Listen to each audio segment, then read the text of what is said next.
시청자 여러분 안녕하십니까? VOA 모닝뉴스 시작합니다. 쿠웨이트 주재 대사 대례를 지낸 북한 외교관이 지난 2019년 가족과 함께 한국에 망명한 사실이 뒤늦게 알려졌습니다. 북한 핵심 계층의 한국 망명이 이어지면서 김정은 국무위원장 체제의 불안정성이 심화되고 있다는 관측이 나옵니다. 조상진 기자가 먼저 보도합니다. 이번에 한국으로 망명한 것으로 알려진 류현우 전 쿠웨이트 주재 북한 대리대사는 2017년 9월 쿠웨이트가 유엔 안보리 대북 제재에 따라 북한 대사관 외교관 수를 줄이는 과정에서 서창식 당시 대사를 추방하자 대리대사를 맡게 됐으며 당시 참사관 직급으로 대사에 이은 차석 지휘였습니다. 류 전 대리대사는 지난 2019년 9월 아내와 자녀들을 데리고 한국으로 망명했는데 자녀들의 미래를 고려해 탈북을 결심한 것으로 알려졌으며 지난 2019년 9월에 한국에 입국해 북한 조성길 전 주 이탈리아 대리대사와 비슷한 시기에 입국했다고 한국 정부 소식통을 인용해 연합뉴스 등 한국 언론들이 전했습니다. 류 전 대리대사는 평양 외국어대 아랍어과를 졸업하고 북한 외무성에 근무하면서 북한의 주요 무기 수출국인 시리아 등 중동 지역에서 경력을 쌓은 것으로 알려졌습니다. 쿠웨이트 주재 북한 대사관은 쿠웨이트와 그 주변 국가들에 나가 있는 북한 노동자 수만 명을 관리해 중동에서도 거점 대사관 역할을 하는 것으로 전해졌습니다. 류 전 대리대사의 아내 역시 김일성 종합대에서 경제학 석사 과정을 마치고 평양 소재 연구기관에서 근무한 엘리트 출신이며 장인 역시 북한 최고 지도자의 통치자금을 관리하는 노동당 39호실 실장을 지낸 전일춘인 것으로 알려졌습니다. 류 전 대리대사의 한국 망명 소식과 관련해 한국 외교부와 국가정보원 관계자는 관련 내용을 확인해 줄 수 없다고 밝힌 것으로 전해졌습니다. 외교관 출신 탈북민으로 한국 제1야당 국민의힘 국회의원인 태영호 의원은 입장문을 통해 북한에서 39호실 실장의 사위이자 외교관으로 참사직과 임시 대사대리를 했을 정도면 특권층이라고 할 수 있지만 해외에 나와 생활하면서 비교 개념이 생기면 마음이 돌아설 수밖에 없다고 지적했습니다. 그러면서 자유를 향한 북한 주민들의 열망은 계속 이어질 것이며 고위급 탈북자들의 망명 행렬은 당연한 순리라고 강조했습니다. 전문가들은 북한의 해외 주재 외교관들이 핵과 미사일 개발에 따른 국제사회의 대북 제재 강화와 대사 추방 등 외교적 압박 속에서 본국에서 할당받은 외화벌이 부담을 이기지 못하는 상황이 지속되고 있다고 분석했습니다. 특별한 어떤 정치적 동기보다는 김정은 체제의 불확실성이 원인이라고 보여지기 때문에 향후에도 이런 사태는 재발할 수가 있고요. 이미 알려지지 않은 많은 이런 어떤 북한 고위층이나 경제계의 어떤 그 큰손들이 이미 북한을 떠나는 일종의 엑소더스의 일환으로 봐야 됩니다. 또 류 전 대리대사가 북한 정권의 외화벌이에 앞장섰던 전일춘 전 노동당 39호 실장의 사위라는 점에 주목해야 한다는 지적도 나왔습니다. 쿠웨이트 대사를 누군가가 했다는 것보다 이 사람은 대사급은 아니더라도 전일춘의 사위로서 노동당 39호실 정보를 듣게 됐다면 그 정보 가치가 훨씬 더 중요한 거죠. 따라서 공식적인 직급은 고위급으로 볼 수는 없지만 개인적으로의 정보 가치는 상당한 수준으로 예상돼요. 전문가들은 핵심 계층의 잇단 망명은 김정은 체제의 불안정의 심각성을 대변해주고 있다며 김정은 정권이 최근 사상 통제를 강화하는 것은 체제 이완을 막으려는 조치로 보인다고 말했습니다. VOA 뉴스 조상진입니다. 로이드 오스틴 신임 국방장관이 한국, 일본 국방장관과 각각 전화통화를 하고 양국 간 동맹 강화와 협력 의지를 재확인했습니다.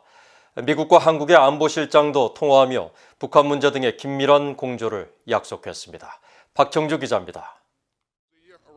로이드 오스틴 미 국방장관이 취임 이후 처음으로 23일 서욱 한국 국방장관과 전화통화를 하고 한국에 대한 방어 공약 등을 재확인했습니다. 미 국방부는 보도자료에서 오스틴 국방장관이 서욱 한국 국방장관과 통화하며 굳건한 미한 동맹을 재확인하고 양국 간 긴밀한 협력의 중요성을 강조했다고 밝혔습니다. 오스틴 장관은 미한 연합 방위태세와 미국의 확장 억제력을 통한 한국 방어 약속을 강조했다고 전했습니다. 두 장관은 광범위한 안보 현안에 대해 언급하고 한반도와 영내 안보 환경에 대해서도 의견을 교환했는데 특히 양측이 미한연합군의 준비태세 유지 필요성에 주목하고 규범에 기반한 질서의 중요성을 확인하며 공동 위협에 대한 협력을 강화하기로 합의했다고 미 국방부는 설명했습니다.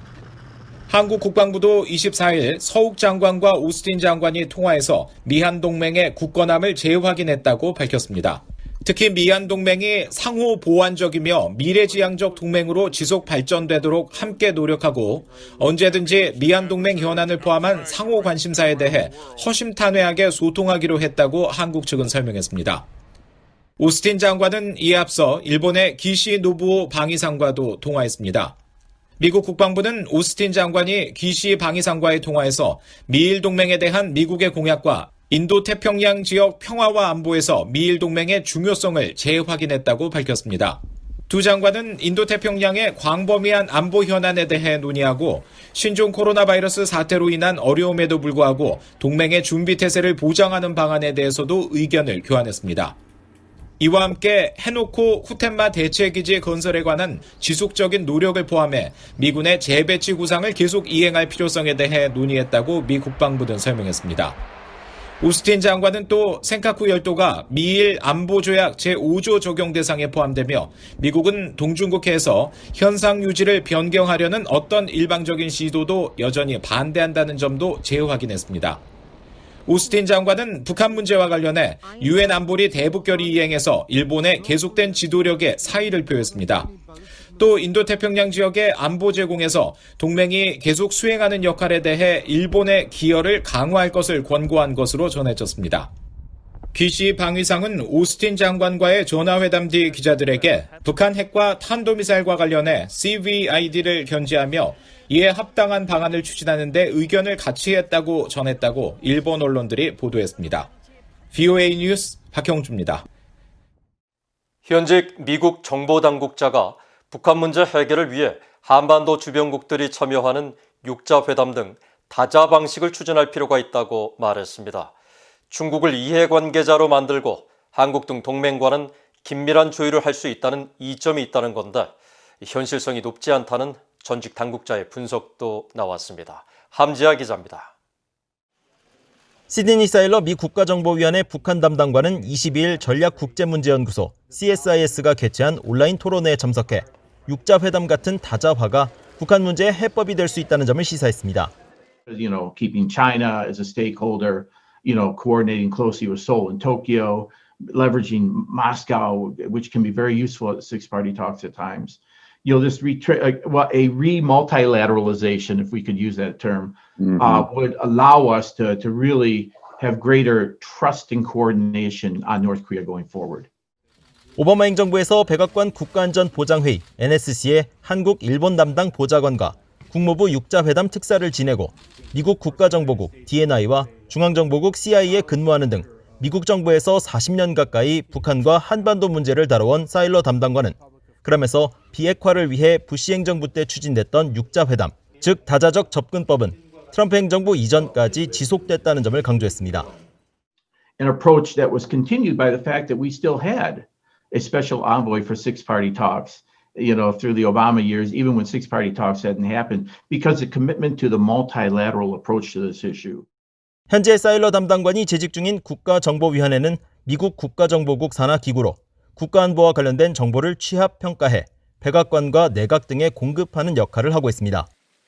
미국과 한국, 북한, 일본, 중국, 러시아 등 6개 나라는 2003년부터 2007년까지 북핵 문제 해결을 목적으로 한 육자회담을 진행하며 북한의 비핵화 등을 내용으로 한 합의를 이끌어낸 바 있습니다. 그러나 2009년 북한이 육자회담 합의를 파기한 뒤 현재까지 회담은 재개되지 않고 있습니다. 이날 토론회를 이끌었던 마크 리퍼트 전 주한 미국 대사는 사일러 담당관의 육자회담 관련 언급에 대해 다자화는 동맹의 부담을 줄여준다는 또 다른 이점도 있다고 논평했습니다.